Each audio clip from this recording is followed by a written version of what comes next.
కథలెన్నో చెప్పారు, కవితల్ని రాశారు, కాలాలు దాటారు, యుద్ధాలు చేశారు. ప్రేమలో తప్పు లేదు, ప్రేమలో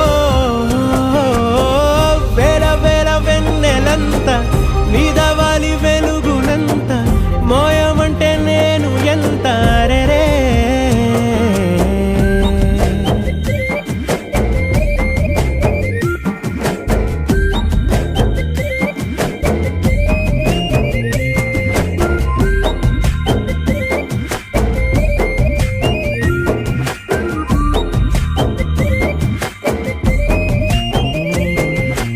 ఆకాశం తాకాలి అని ఉందా, నాతో రా చూపిస్తా